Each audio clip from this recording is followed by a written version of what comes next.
Uh, my name is Eli Okrent. I'm a public safety dispatcher or a 911 dispatcher. I've been that for 17 years. Prior to that, or the reason I got into that, was I started off as an EMT to be a ski patroller. I started off working in the Catskills in New York for a season before moving to California. Got in my EMT in California and became a ski patroller out here. Really enjoyed doing that. Got into dispatching when it was a very bad season. The first year I started ski patrolling, not much snow, and they were laying people off. Had a need for someone who could dispatch. I seemed to fill that need along with one of their guys, so when it came down to who to cut and who to keep, they let me keep my job in dispatch. Did that for a few years, and then eventually fell into actual working as a 911 dispatcher after about 5 years as a ski patroller.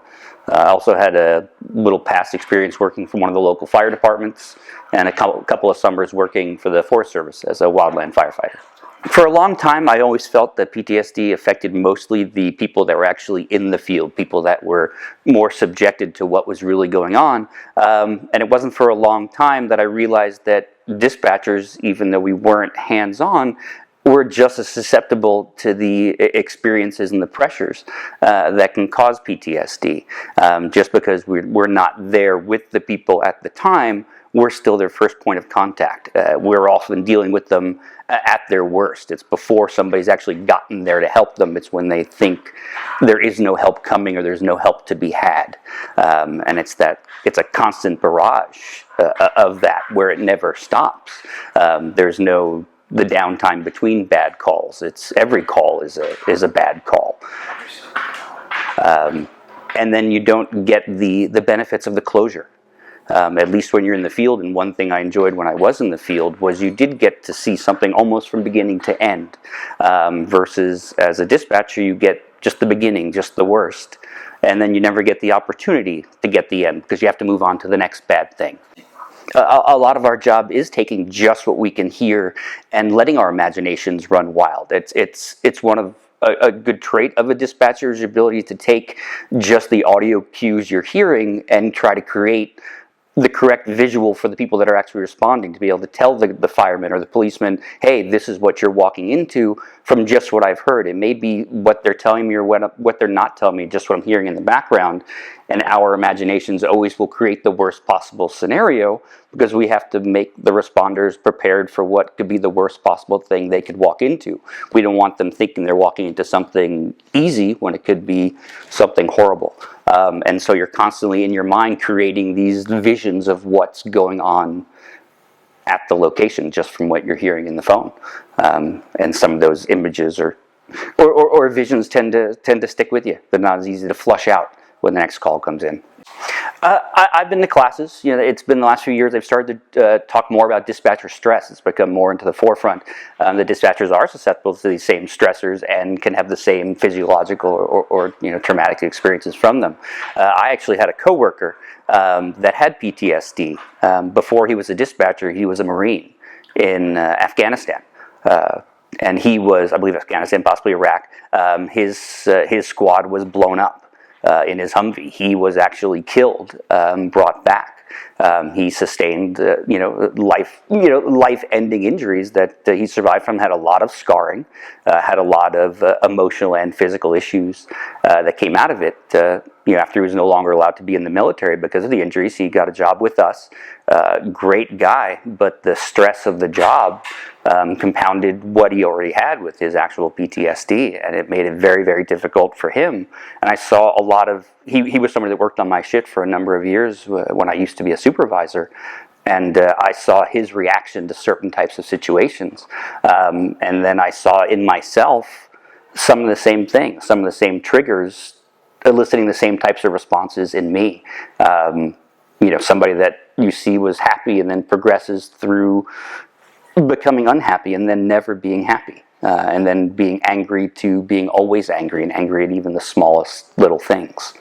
And when I saw someone that I saw every day for 12 hours a day exhibiting these things and then hearing things about it, it made me think that maybe it isn't just who I am or how I am. Maybe there's something else there that is affecting my responses and my attitude and my behavior.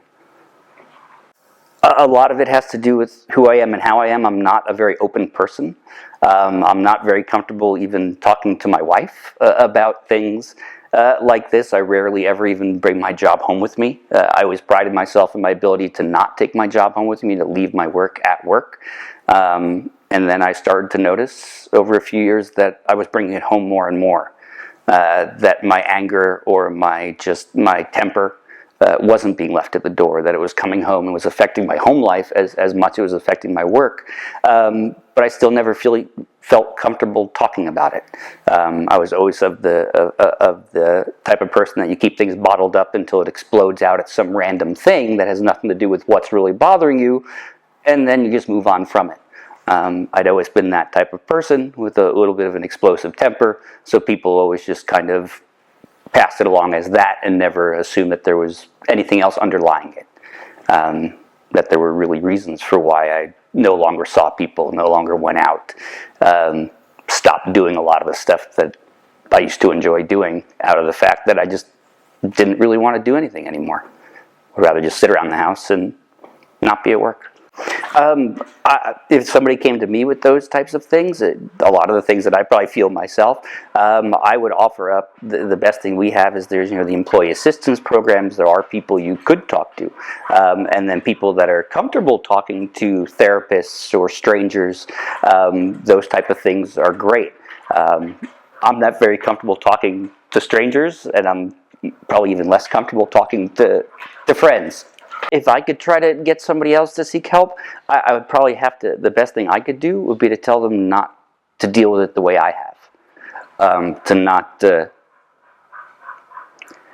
I guess not let it ever get to a point where it affects your whole life. To where it affects your job. It affects you. Sorry. To where it affects your job, it affects your marriage. Up to the point I had a great career, had a great track, promoted, was doing a lot of great stuff, and I don't know if it was a combination of different things, bad calls, lots of stress at work, but everything eventually fell apart. Got demoted, almost lost the job, a lot of problems at home. That was the first time in my life I actually really debated talking to somebody. I had it fixed in my mind that if I was being called on the carpet and was going to be possibly fired from my job, that I would come forward with the fact that I felt that I had some possible form of stress-related illness.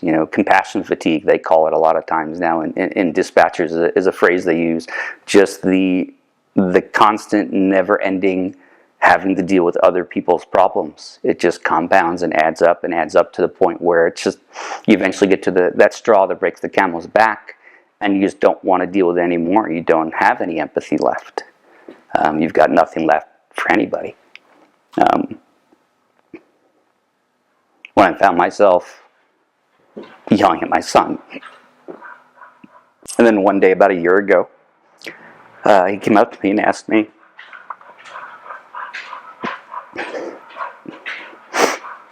why am I angry all the time? And I didn't have a good answer for him.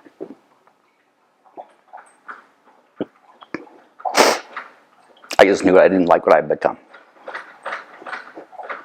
And I think my job had a lot to do with it.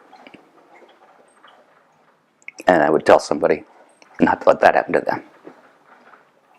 Maybe if I would have had somebody in my field, somebody I'd worked with that had gone through similar things, maybe that could recognize in me the problems I was having, and had come to me and approached me saying, hey, I see this going on, maybe you could get some help.